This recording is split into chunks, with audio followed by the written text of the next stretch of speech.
오늘 말씀 열왕기하 7장 1절부터 20절 말씀까지 전체를 한번 읽도록 하겠습니다. 열왕기하 7장 1절부터 20절, 제가 가진 성경으로 구약 성경 572쪽 정도 됩니다. 찾으신 줄 알고 제가 먼저 봉독하고 서로 교독하도록 하겠습니다. 그리고 마지막 절 20절은 함께 읽겠습니다. 제가 먼저 봉독합니다. 엘리사가 이르되 여호와의 말씀을 들을지어다. 여호와께서 이르시되 내일 이맘때에 사마리아 성문에서 고운 밀가루 한 스아를 한 세겔로 매매하고 보리 두 수아를 한 세겔로 매매하리라 하셨느니라. 그때 왕이 그의 손에 의지하는 자 곧 한 장관이 하나님의 사람에게 대답하여 이르되 여호와께서 하늘에 창을 내시기를 어찌 이런 일이 있으리요 하더라. 엘리사가 이르되 내가 내 눈으로 보리라. 그러나 그것을 얻지는 못하리라 하니라. 성문 어귀에 나병 환자 4사람이 있더니 그 친구에게 서로 말하되 우리가 어찌하여 여기 앉아서 죽기를 기다리랴. 만일 우리가 성읍으로 가자고 말한다면 성읍에는 굶주림이 있으니 우리가 거기서 죽을 것이요 만일 우리가 여기서 머무르면 역시 우리가 죽을 것이라. 그런즉 우리가 가서 아람 군대에게 항복하자. 그들이 우리를 살려면 살 것이요 우리를 죽이면 죽일 것이라 하고. 아람 진으로 가려하여 해질 무렵에 일어나 아람 진영 끝에 이르러서 본즉 그곳에 한 사람도 없으니 이는 주께서 아람 군대로 병거 소리와 말소리와 큰 군대의 소리를 듣게 하셨으므로 아람 사람이 서로 말하기를 이스라엘 왕이 우리를 치려하여 햇사람의 왕들과 애국 사람들에게 값을 주고 그들을 우리에게 오게 하였다 하고. 해질 무렵에 일어나서 도망하되 그 장막과 말과 나귀를 버리고 진영을 그대로 두고 목숨을 위하여 도망하였음이라. 그 나병 환자들이 진영 끝에 이르자 한 장막에 들어가서 먹고 마시고 거기서 은과 금과 의복을 가지고 가서 감추고 다시 와서 다른 장막에 들어가 거기서도 가지고 가서 감추시니라. 나병 환자들이 그 친구에게 서로 말하되 우리가 이렇게 해서는 아니 되겠도다. 오늘은 아름다운 소식이 있는 날이거늘 우리가 침묵하고 있도다. 만일 밝은 아침까지 기다리면 벌이 우리에게 미칠지니 이제 떠나 왕궁에 가서 알리자 하고. 가서 성읍 문지기를 불러 그들에게 말하여 이르되 우리가 아람 진에 이르러서 보니 거기에 한 사람도 없고 사람의 소리도 없고 오직 말과 나귀만 메어 있고 장막들이 그대로 있더이다 하는지라. 그가 문지기들을 부르매 그들이 왕궁에 있는 자에게 말하니 왕이 밤에 일어나 그의 신복들에게 이르되 아람 사람이 우리에게 행한 것을 내가 너희에게 알게 하노니 그들이 우리가 죽인 것을 알고 있으므로 그 진영을 떠나서 들에 왜곡하고 스스로 이르기를 그들이 성읍에서 나오거든 우리가 서로 잡고 성읍에 들어가겠다 한 것이니라 하니. 그의 신하 중 한 사람이 대답하여 이르되 청하건대 아직 성중에 남아있는 말 5마리를 취하고 사람을 보내 정탐하게 하소서. 그것들이 성중에 남아있는 이스라엘 온 무리 곧 멸망한 이스라엘 온 무리와 같으니이다 하고. 그들이 병거들과 그 말들을 취한지라. 왕이 아람 군대 뒤로 보내며 가서 정탐하라 하였더니 그들이 그들의 뒤를 따라 요단에 이른즉 아람 사람이 급히 도망하느라고 버린 의복과 병기가 길에 가득하더라. 사자가 돌아와서 왕에게 알리니 백성들이 나가서 아람 사람의 진영을 노력한지라. 이에 고운 밀가루 한 사에 한 세겔이 되고 보리 두 아사가 한 세겔이 되니 여호와의 말씀과 같이 되었고. 왕이 그의 손에 의지하였던 그의 장관을 세워 성문을 지키게 하였더니 백성이 성문에서 그를 밟음에 하나님의 사람의 말대로 죽었으니 곧 왕이 내려왔을 때에 그가 말한 대로라. 하나님의 사람이 왕에게 말한 바와 같으니 이르기를 내가 이맘때에 사마리아 성문에서 보리 두 수아를 한 세겔로 매매하고 고운 밀가루 한 스아를 한 세겔로 매매하리라 한즉 그때에 이 장관이 하나님의 사람에게 대답하여 이르되 여호와께서 하늘에 창을 내신들 어찌 이 일이 있으랴 하며 대답하기를 내가 내 눈으로 보리라 그러나 그것을 먹지는 못하리라 하였더니 다같이 그의 장관에게 그대로 이루어졌으니 곧 백성이 성문에서 그를 밟음에 죽었더라. 아멘. 네, 길지만 함께 잘 따라와 주셔서 감사합니다. 자, 제목을 한번 읽어보겠습니다. 시작. 이렇게 해서는 아니 되겠도다. 이렇게 해서는 아니 되겠도다 하는 제목으로 하나님 말씀 함께 은혜를 나누도록 하겠습니다. 아람의 벤하닷이 또다시 군대를 이끌고 와서 북이스라엘의 사마리아를 장기간에 걸쳐 포위했고 그로 인해 사마리아 성내의 백성은 점점 더 극심한 물자난에 시달리며 고통당할 수밖에 없었는데 본문은 아비규환에 빠졌던 사람들과 그 참상이 마치 지옥도의 한 장면을 보여주는 것처럼 기록했습니다. 그러나 지난번에 제가 말씀드렸듯이 우리가 주목할 것은 참혹한 광경 그 자체가 아니라 그 속에서 몸부림치는 인간들의 행태와 그 생리를 살펴봤어야 되는 것이죠. 세 가지로 살펴봤었습니다. 첫 번째, 우리는 은혜와 호의를 잊고 불신과 악으로 갚는 죄인들의 행태를 살펴봤어요. 엘리사를 제외한 등장인물들이 동일하게 보여준 행동 양식이 바로 이것이었죠.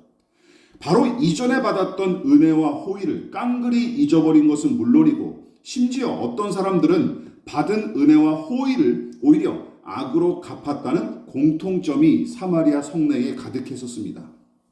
선을 악으로 갚는 아람의 왕과 백성, 은혜를 불신과 외면으로 갚는 이스라엘 왕과 백성, 그리고 그 지옥도는 또 다른 광경으로 자연스럽게 이끌었는데 두 번째가 무엇이었습니까? 바로 당장의 이익과 눈앞의 현실만 보는 사람들의 모습을 아주 적나라하게 고발하고 있죠. 아람의 침공으로 진퇴양난에 빠졌던 사마리아 성. 그런데 이스라엘 왕을 위시한 이 백성은 여호와 하나님을 오히려 고난과 재앙을 가져다주는 악한 신이나 아니면 재앙과 고난을 막지 못하는 무기력한 신으로 여기면서 원망과 불평을 일삼았습니다. 그런데 경박하고 천박한 그들의 가치관과 신앙관이 바로 이 이야기에서도 6장에서도 고스란히 드러났던 것이죠. 이처럼 믿음과 거룩함과 선행과 희생 따위 전혀 염두에 두지 않고 그저 눈앞에 이익만 바라면서 무슨 짓이든 서슴지 않은 자들이 모인 곳, 이 사마리아 성이었는데 그 모습이 어디입니까? 지옥이라는 것이죠. 그리고 마지막으로 우리가 함께 살펴봤던 것이 이것이었습니다. 같이 한번 읽어볼까요? 시작. 이기주의에 사로잡혀 공멸을 자초하는 사람들, 그들의 아비규환의 광경을 살펴봤습니다. 본문에서 가장 끔찍하고 잔인한 일은 무엇이었습니까? 부모가 저 살겠다고 자식을 잡아먹는 짓거리였습니다. 평상시에는 제 이익과 안녕을 위해 남을 속이고 이용해 먹는 정도로 나타났던 사마리아 사람들의 이기적인 성향이 전쟁과 극심한 물자난에 시달리며 생존마저 위협받는 처지까지 이르자 더 흉측한 형태로 나타났는데 그것이 무엇이었어요? 부모가 자식을 잡아먹는 일이었습니다. 보십시오. 이처럼 사마리아 성은 아람 왕의 의도대로 자중질환에 빠졌고 구원의 여지마저 아예 다 사라진 것처럼 보였습니다. 그래서 엘리사가 7장 들어서자마자 어떻게 예언했습니까? 내일 하나님께서 우리를 구원하신다. 이 모든 아비규환을 물리치고 다시 이곳을 새롭게 하신다 하고 예언했어도 왕의 시종장관 보좌관은 쓴웃음을 지으면서 뭐라고 빈정댔습니까? 7장 2절에 여호와께서 하늘에 창을 내신들 어찌 이런 일이 있으리요 하고 빈정될 뿐이었습니다. 그런데 공멸할 수밖에 없는 것이 당연하게 여겨졌던 이 사마리아 성이 전혀 예기치 못한 일로 말미암아 구원과 회복의 은혜를 누리게 되죠. 오늘이 바로 그 이야기예요. 자, 오늘은 이 구원의 이야기를 통해 구원하시는 하나님과 그 은혜의 특징에 관해서 이모저모로 살펴보도록 하겠습니다. 크게 두 가지로 살펴볼게요. 자, 첫 번째 같이 한번 읽어보겠습니다. 시작. 죄인을 구원하시는 하나님의 은혜, 그 본을 보여주는 사마리아의 구원. 자, 이게 무슨 말인지 한번 잘 따라와 보십시오. 그동안 엘리사 선지자가 일으킨 기적들을 떠올려 보십시오. 제가 대략 일일이 찾아봐서 열거해 보니까 이 정도가 되더라고요. 예.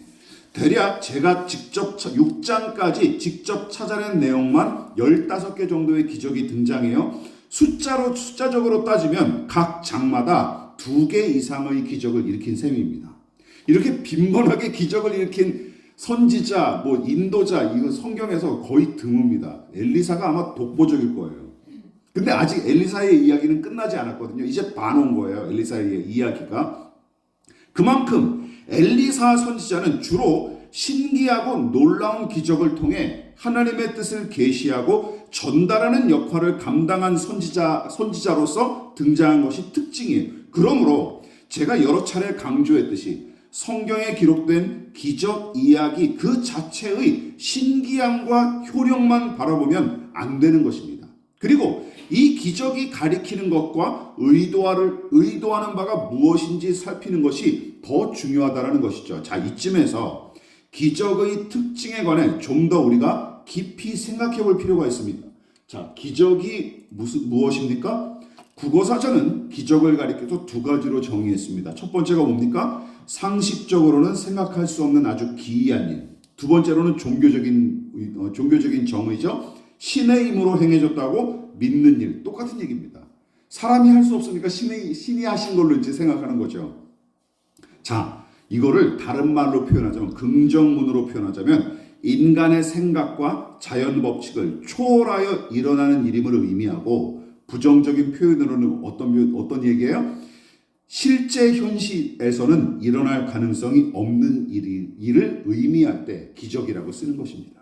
자, 앞서 언급했던 모든 기적을 다시 한번 여러분 떠올려 보십시오. 만일 일어날 가능성이 0.1%라도 있는 일이었다면 기적으로 명명하기보다는 어떤 말을 써야 됩니까? 기적적이라는 말을 써야 되겠죠. 거기다 적자를 덧붙여야 되겠죠.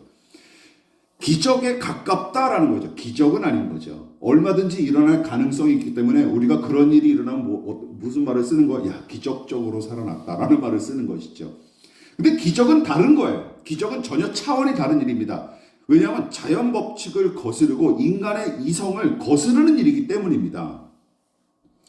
여러분, 그러나 엘리사가 일으킨 기적 대부분은 어떤 성격이 강해요? 아예 일어날 가능성이 없는 종류의 것들이었습니다. 그렇죠. 존재하지 않았던 것이 갑자기 생기고 또 생겼던 것이 갑자기 없어지는 종류의 것들이었죠. 여러분, 존재하지 않았던 것이 갑자기 생기고 존재했던 것이 갑자기 없어지는 일, 무에서 유를 창조하고 존재하던 것이 아예 무로 돌아가며 죽은 것이 살아나는 일이 가당키나 합니까? 이거는 불가능한, 현실 세계에서는 불가능한 일이에요. 아람 군대의 포위 작전이 제대로 들어먹힌 탓에 극심한 물자난으로 자멸할 일만 남았는데, 여러분 오늘 본문에 사마리아가 어떻게 구원을 받았는지 그 과정을 보십시오. 타국에 원조가 있었습니까? 그런 거 없었어요. 또 사마리아 사람들이 저항 의지를 가지고 무슨 독립투사들처럼 게릴라 전이라도 했습니까? 그런 것도 하나도 없어요. 심지어 나병 환자들이 다가오는 소리를 무수한 전차와 말발굽 소리로 착각하여 달아난 아람 군대의 처신도 우리 입장에서는 도무지 이해할 수 없는 일입니다. 그렇지 않습니까? 아니, 4명이 걸어봤자 이게 무슨 소리가 나겠어요. 철판 위를 걷는 것도 아니고 말이죠. 근데 그 4명의 발자국 소리를 듣고 군대가 달아나요? 사마리아 성을 에웠었던 군대가 달아나요? 이것은 기적을 빼놓고는 설명할 수 없는 일입니다. 합리적인 설명이 불가능한 일이죠. 게다가 이 이야기의 주역인 나병 환자들은, 그럼 이 사람들은 대단한 사람이었을까요? 나만 장군처럼 어떤 군사령관이나 어떤 대단한 의기를 가지고 있었던 사람들인데, 이 사람들이 그저 나병에 걸렸으니까 훌륭한 사람들이었는데 나병에 걸렸는데 이 사람들이 앞장서서 해서 구원을 받은 것일까요? 그런 것도 아닙니다. 여러분들이 중간에 읽어보셔서 아시겠지만 이 이야기의 주역인 나병 환자들은 어떤 생각으로 아람 군대의 진영을 찾아갔습니까? 야, 어차피 죽을 바에 아람에게 항복하고 목숨을 구걸해보자, 이런 식으로 갔던 거예요. 무슨 애국심이나 그런 거 하나도 없었어요. 어차피 죽을 거 얘네들한테 행복이나 하고 살 궁리를 해보자 라고 해서 찾아간 거예요. 말씀드렸지만 독립투사들처럼 사마리아의 해방을 위해 무슨 비장한 각오로 아람 군대에 덤벼들거나 저항하기 위해서 찾아간 게 절대 아닙니다.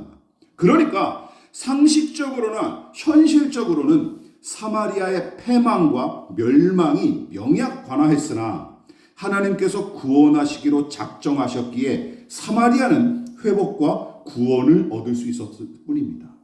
자, 이게 중요해요. 사마리아의 구원은 전적으로 누가 하신 일입니까? 하나님만 하신 거예요. 하나님만. 이것을 보여주는 이야기가 바로 본문 7장입니다. 물론 우리가 사는 동안 본문과 같은 기적을 체험할 날이 올까요? 저는 거의 불가능하다고 생각합니다. 그럴 뿐만 아니라 이런 기적이 일어나기만을 바라며 무의도식하는 행태는 도리어 비판받아 마땅합니다. 기적만 바라는 신앙은 여러분 불건전합니다. 그거는 바른 신앙이 아니에요.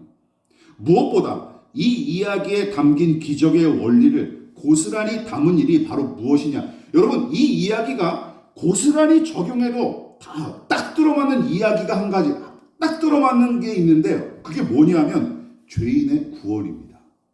아시겠죠? 죄인이 구원받는 일이 이 사마리아의 성의 구원과 아주 흡사하게 닮아 있어요. 무슨 뜻입니까? 여러분, 기적이 상식적으로나 현실적으로는 일어날 가능성이 제로에 가까운 일인 것처럼 불의한 존재로 전락한 죄인의 구원은 여러분 그 어떤 방법으로도 이루지 못할 일일 뿐만 아니라 무에서 유를 창조하고 죽은 것을 살리는 일만큼이나 불가능한 일이기 때문이죠. 믿으십니까? 이것을 전제해야 돼요. 이것을 전제해야 돼요. 수많은 종교가 무엇을 이 죄인의 한계를 벗어나기 위한 것이 종교의 대부분, 고상한 종교들의 대부분 목적 아닙니까? 그래서 불교에서는 그것을 열반이라고 하고 있고요. 이것을 벗어나기 위해서 몸부림치는 게 이제 건전한 종교들의 특징이에요. 인간의 한계, 이 죄인의 한계를 벗어나기 위한 것.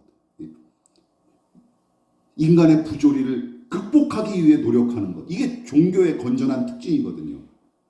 이건 불가능한 일이에요. 불가능한 일. 또한 그 구원이 은혜인 까닭은 무엇입니까? 인간의 노력이나 자격 따위는 자기를 구원하는 데 기여한 바가 전혀 없을 뿐더러 전혀 어떤 효력도 미치지 못하기 때문입니다. 그죠? 홀로 죄인의 구원을 작정하고 일하신 하나님께서 죄인에게 거저 베풀어 주신 선물이 바로 구원이기 때문에 우리는 은혜라고 부르는 것입니다.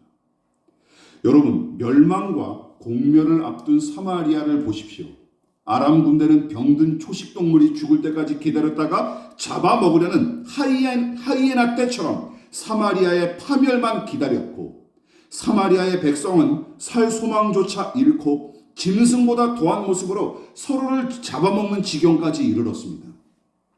하나님을 신뢰했던 엘리사와 그를 따른 소수의 사람들을 제외하면 사마리아의 구원과 회복을 기대하는 이들은 거의 찾아볼 수 없었습니다.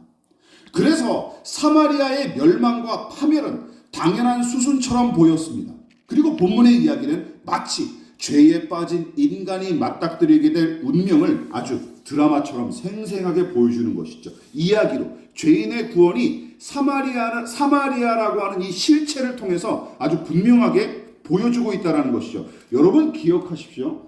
이렇게 정리해봤어요. 성경은 모든 사람이 하나님 앞에 죄를 지었고 그로 인해 생명의 하나님으로부터 멀어지고 단절된 상태임을 분명하게 지적할 뿐만 아니라 불신앙과 불순종의 죄악을 저지르는 인간의 닥칠 운명은 무엇이다? 죽음과 심판뿐임을 단호하게 선언합니다.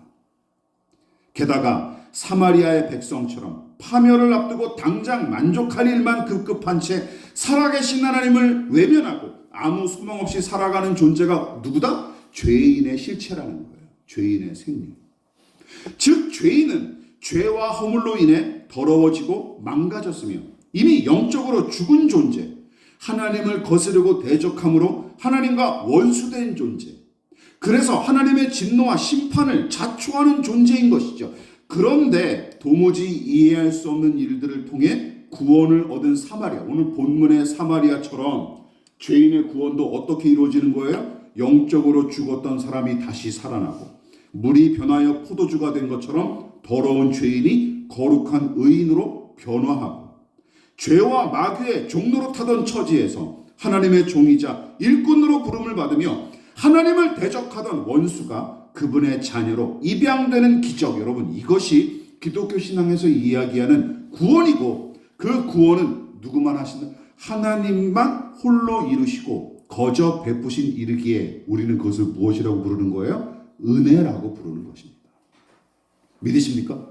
사마리아 이 7장의 열왕기하 7장의 이 사마리아의 구원 이야기는 바로 죄인의 구원을 아주 선명한 그림 이야기로 보여주고 있는 거예요. 망할 수밖에 없었던 사마리아가 무엇 때문에 구원을 받습니까? 이스라엘 왕과 그곳 백성은 언급할 가치조차도 없이 이 사람들이 사마리아의 구원을 위해 기여한 바가 뭐가 있습니까? 우리 초를 치면 쳤죠. 그렇다면 엘리사일까요? 물론 그가 하나님의 말씀을 듣고 전한 뒤에 힘써 기도했겠지만 그 성의 구원을 위해 팔가도 붙이고 실제로 기여한 일은 아무것도 없습니다. 엘리사조차도 말이죠. 그렇다면 네 명의 나병 환자입니까? 무슨 고상한 대의 명분이나 정의감 따위 하나도 없이 이래저래 죽음을 모면할 수 없었기에 아람 군대에 투항하려던 자들 아닙니까? 따라서 그들의 공로를 논하기도 민망할 따름입니다. 자, 그런데도 나병 환자들이 보여준 모습은 칭찬받아 마땅한데 왜냐하면 그들이 은혜 받은 자다운 모습을 여실히 보여주기 때문입니다. 그래서 우리는 두 번째로 이어가 보도록 하겠습니다. 시작. 구원의 아름다운 소식을 전하고 은혜를 나누는 나병 환자들. 여러분 제가 말씀드렸듯이 사마리아의 구원이 인간의 상식과 이성을 초월하여 일어났듯이 죄인의 구원도 인간의 생각과 능력을 초월하는 하나님의 은혜와 능력으로만 가능한 것입니다. 이처럼 본문의 이 기적은 세상과 죄인의 구원이 전적으로 하나님의 은혜로만 가능한 일임을 잘 보여주죠. 그래서 엘리사가 왕이 보낸 전령에게 하나님께서 사마리아를 구원하시고 마침내 원래대로 돌아가게 될 것이다 라고 하나님의 뜻을 전했으나 그 말을 함께 듣고 있던 왕의 보좌관은 뭐라고 빈정댔다고요? 주께서 하늘에 있는 창고문을 여신다 할지라도 어찌 그런 일이 일어날 수 있겠느냐 하며 타박했을 뿐입니다. 옛적 이스라엘 백성이 이집트를 탈출해서 광야를 행군하던 도중에 불평했던 말과 어찌 그리 닮았는지 몰라요. 시편 78편 18절과 19절 중간중간 생략했습니다. 읽어볼까요? 시작. 그들이 하나님을 시험하였으며 하나님을 대적하여 말하기를 하나님이 광야에서 식탁을 베푸실 수 있으랴. 많이 들어보셨죠? 그래서 하나님이 어떻게 하신 거예요? 하나님께서 그런 말들에 어디 두고 봐라 하며 반박하시듯이 광야의 백성을 하늘의 만나와 내추라기로 넉넉히 먹이시죠. 그뿐만 아니라 본문에서는 가장 약하고 가난하며 비천한 나병 환자들을 사용하여 사마리아 사람들을 구원하십니다. 여러분 그렇습니다. 사마리아의 구원이 죄인을 구원하시는 하나님의 일하심과 그 은혜를 선명히 보여주는 이야기라면 여기서 아람 군대의 퇴각 소식을 알린 나병 환자들은 기억하십시오. 신약 시대에 예수의 복음을 전하며 은혜를 나눈 전도자들처럼 봐도 무방합니다. 이 사람들은 전도자들처럼 복음 전도자들처럼 등장하는 거예요. 무엇보다 이들이야말로 은혜의 기쁜 소식을 전하기에 아주 적합한 모습으로 등장합니다. 이게 아주 기가 막히죠. 그렇다면 복음을 전하기에 가장 적합한 자격과 조건은 무엇일까요? 무엇일까요? 나병에 걸려 문전박대 취급당하던 그들의 처지 그 자체가 그러합니다. 믿으십니까? 잘 안 믿겨지시죠? 3절을 보십시오. 사마리아 안에 들어가지도 못한 채 성문 어귀에 서성이던 그들, 심지어 사마리아 성을 애워싸던 아람 군대는 성 밖에 서성거리던 나병 환자들을 분명히 목격했을 텐데도 그들을 내버려뒀죠. 왜요? 그들을 전투 능력조차 없는 자들로 여겨 죽일 필요성도 느끼지 못했기 때문입니다. 건드리기도 싫었던 거죠. 나병 환자니까. 그냥 내버려뒀던 겁니다. 지네들이 알아서 죽겠지. 다시 말해 가장 약하고 가난한 상태, 내세울 만한 능력과 자격이 하나도 없고 도리어 사람들에게 멸시와 천대를 받는 처지. 그러나 기억하십시오. 그로 인해 하나님의 능력과 영광과 은혜를 더더욱 분명하게 드러낼 수 있는 그들의 처지가 여러분 아이러니하게도 은혜의 복음을 전하는 일에 가장 적합합니다. 믿으십니까? 가장 적합해요. 여러분 유능한 학원 강사는 누굴까요? 반에서 50등 하는 애를 1등으로 올린 학원 강사일까요? 아니면 한 2등 하는 애를 1등으로 올린 학원 강사일까요? 50등 하는 애를 1등으로 바꾸게 한 학원 강사죠. 당연하지 않습니까? 복음 전도도 마찬가지예요. 복음 전도도 마찬가지예요. 제가 멋대로 지어낸 이론이 아닙니다. 성경이 가르치는 복음 전도의 원리가 바로 그러하고 사도 바울이 그에 관해 누구보다 잘 설명했습니다. 에베소서 말씀을 보실까요? 에베소서 3장 7절로 9절 시작. 이 복음을 위하여 그의 능력이 역사하시는 대로 내게 주신 하나님의 은혜의 선물을 따라 내가 일꾼이 되었노라. 모든 성도 중에 지극히 작은 자보다 더 작은 나에게 이 은혜를 주신 것은 측량할 수 없는 그리스도의 풍성함을 이방인에게 전하게 하시고 영원부터 만물을 창조하신 하나님 속에 감추어졌던 비밀의 경륜이 어떠한 것을 드러내게 하려 하심이라. 하나님은, 잘 들어보십시오. 하나님은 바울의 높은 학문적 소양과 대단한 그의 집안 배경, 이력 때문에 그를 복음의 일꾼으로 부르신 게 아닙니다. 그래서 부르신 게 아니에요. 오히려 하나님의 일방적인 선택과 은혜로 말미암아 그를 사도와 전도자로 부르셨고, 굳이 자격을 찾자면 한 가지가 나오는데 그게 뭐예요? 사도 바울이 고백했던 것처럼 나는 모든 성도 가운데 가장 보잘것없는 자였다라는 거예요. 그것 때문에 부름을 받았고, 그로 인해 그가 스스로 고백하기를 어떻게? 그로 인해 나는 하나님의 심오한 뜻을 사람들에게 더더욱 분명하게 드러낼 수 있었습니다 하고 간증하는 거예요. 자기의 외모로 복음이 가리는 일들이 없었다라는 것이죠. 믿으십니까? 그러니까 바울은 자기가 본문의 나병 환자들 못지않게 가난하고 약한 자임을 고백한 셈입니다. 근데 옛날에는 목사님들이 이거를 사도 바울이 겸손해서 표현한 걸로 알고 있어요. 아닙니다. 겸손의 표현이 아니 사실이에요. 자, 이쯤에서 질문해 보십시다. 여러분 마음으로 한번 대답해 보십시오. 여러분은 복음 전도자와 은혜를 받은 신자들이 본문의 나병 환자들과 같아야 한다는 저의 주장에 동의하십니까? 그리고 이 가르침을 제대로 이해하고는 계십니까? 제가 이 부분에 관해 여러 차례 설교할 때마다 가르칠 때마다 끈질기게 캐묻는 이유가 다른 게 아닙니다. 많은 신자가 복음 전도의 방식과 그 전달자의 자격에 관해 크게 오해하거나 착각하기 때문이에요. 그리고 그게 교회 안에 너무나 전반적으로 많이 퍼져 있는 게 문제라는 것이죠. 그러니까 허다한 신자가 이렇게 생각하는 거예요.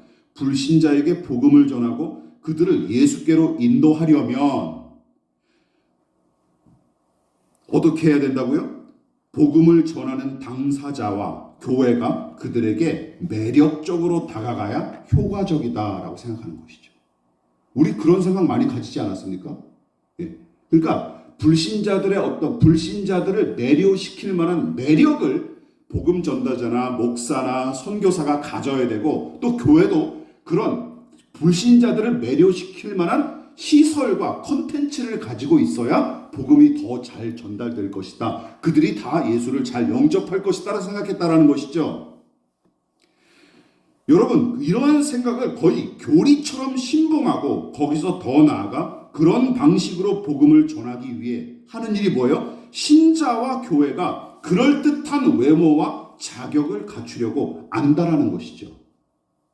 그뿐만 아니라 그만한 외모와 자격을 갖춘 사람을 훌륭한 사역자, 경건한 사역자라 추켜 세우며 추종하기 일쑤죠.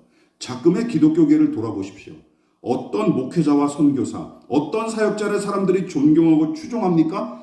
원래부터 가난하고 약했던 사람이 더욱 자기를 낮추고 희생하는 것은 별 시답지 않은 일처럼 여기지만, 여러분, 하버드대나 서울대를 나온 금수저 출신이 목회자나 선교사 사역한답시고 나서면 이렇게 생각해.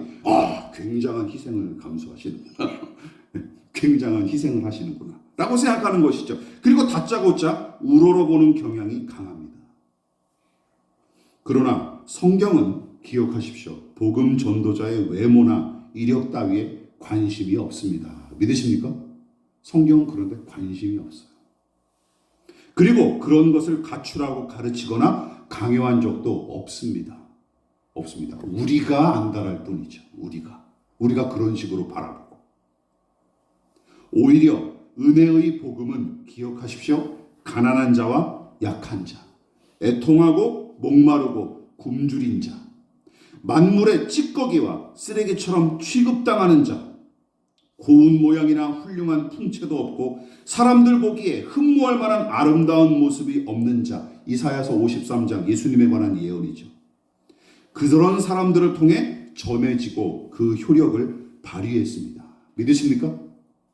이게 교회 생활을, 신앙 생활을 오래 해본 사람들도 잘 이해를 못하더라고요. 그렇죠? 여러분들도 낯설게 다가오시지 않습니까? 네. 제가 이거를 깨달은 게 한 15년 전 그쯤. 저도 신앙 생활을 그 전에도 꽤 했었는데, 네. 그러나 그 자체만으로 쓰임 받는 것은 절대 아닙니다. 가난하고 약한 그대로 가만히 있으면 무슨 소용입니까?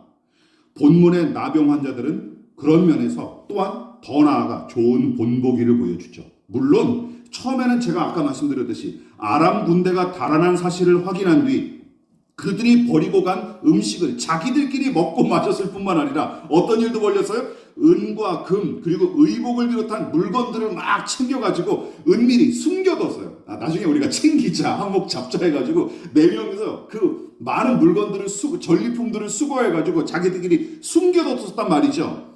그런데 결국에는 마음을 모아 다음과 같이 하기로 결심합니다. 이게 핵심적이죠. 열왕기하 7장 9절 말씀 같이 한번 읽어볼까요? 자, 시작. 나병 환자들이 그 친구에게 서로 말하되 우리가 이렇게 해서는 아니 되겠도다. 오늘은 아름다운 소식이 있는 날이거늘 우리가 침묵하고 있도다. 만일 밝은 아침까지 기다리면 벌이 우리에게 미칠지니 이제 떠나 왕궁에 가서 알리자 하고. 저는 복음 전도자, 선교사, 목사, 사역자들에게 이 열왕기하 7장이 굉장히 중요한 본문이라고 생각을 합니다. 그래서 누군가 그것에 대해서 묻는다면 저는 이 열왕기하 7장을 강력하게 권할 것 같아요. 이래서야 되겠느냐라고 호소하고 있습니다. 자기들 스스로 자책하는 거예요. 다른 공동 번역은 이렇게 번역을 했어요. 우리들이 이렇게 하는 것이 올바른 일이 아니다 하고 자책하는 이 나병 환자들을 보십시오. 그들은 은혜와 호의를 잊고 불신과 악으로 되갚으며 당장의 만족과 이익만 바라고 극한의 이기심에 사로잡혀 공면에 갔던 사마리아 사람들, 저들끼리 살겠다고 자식까지 잡아먹었던 그들처럼 행동하지 않습니다. 가장 약하고 가난하고 비천한 자들이었지만 받은 은혜를 전하고 나누기에 힘쓰죠. 돌이키지 않습니까? 처음에는 사마리아 사람들과 똑같은 짓을 저질렀어요. 그런데 자기들만 먹다 보니 갑자기 깨달은 거죠. 이 은혜를 우리가 이렇게 허비해서는 안 된다. 이래서는 안 되지 않느냐. 이건 올바른 일이 아니다. 라고 깨닫게 된 거예요. 그동안 여러분 또 게다가 제가 이 부분이 놀라웠던 이유가 뭔지 아십니까? 그동안 사마리아 사람들은 나병 환자랍시고 이들을 성 안에 들이는 것조차 허락하지 않았어요. 그래서 성문 어귀에 쫓겨나 있지 않았습니까? 안에 들여서 같이 보호해야 될 시민으로 보지 않고 이웃으로 보지 않고 너네는 그냥 아람 군대에 죽어라 하고 그냥 성문을 닫아버린 거예요. 이 사람들 들이지도 않고.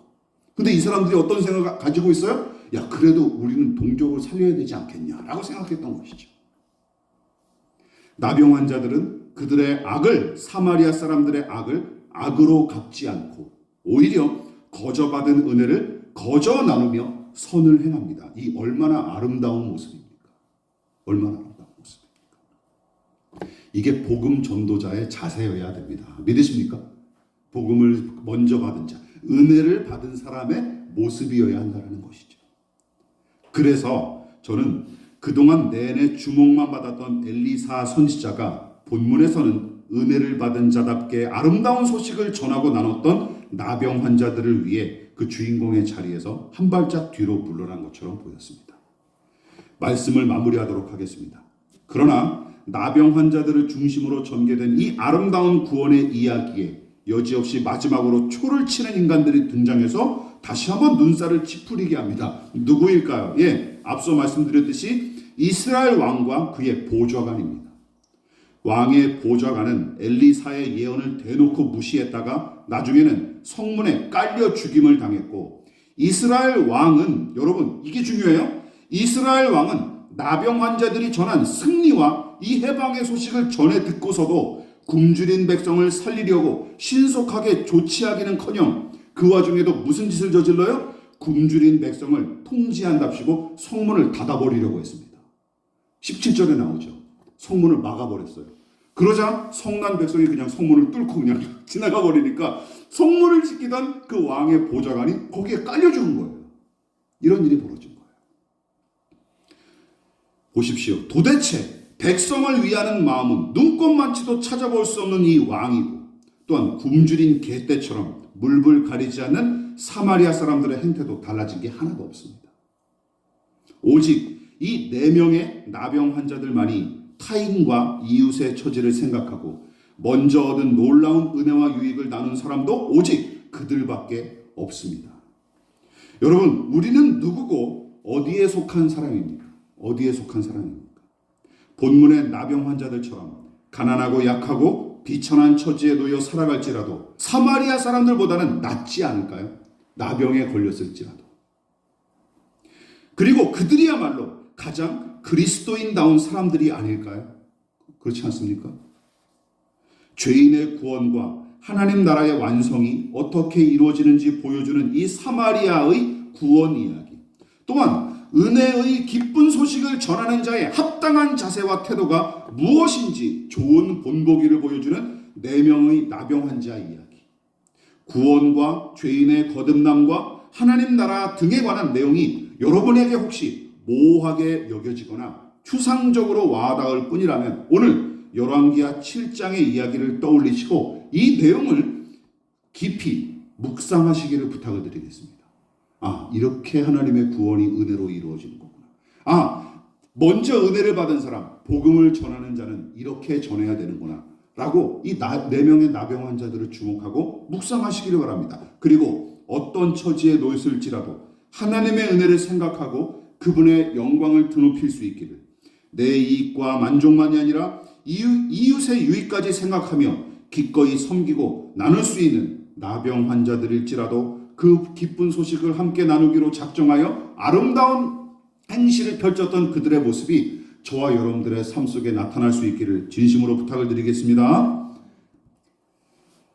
지금은 우리를 위하여 십자가에 몸버려 피 흘려 돌아가신 예수 그리스도의 한량없으신 은혜와 하나님 아버지의 지극하신 사랑하심과 성령 하나님의 영원한 사귐이 오늘 이 시간 가난하고 약하고 애통하고 굶주리고 목마를지라도 하나님의 그 은혜의 복음을 전하기 위하여, 또한 이웃과 유익을 나누기 위하여 겸손히 머리 숙인 사랑하는 성도들의 머리머리 위에 저들의 가정과 직장과 사업장과 학업과 장래 가운데 이 나라의 민족과 한국교회와 저 북녘의 동포들과 세계와 열방 가운데 지금부터 영원히 함께 하시기를 간절히 축원하옵나이다.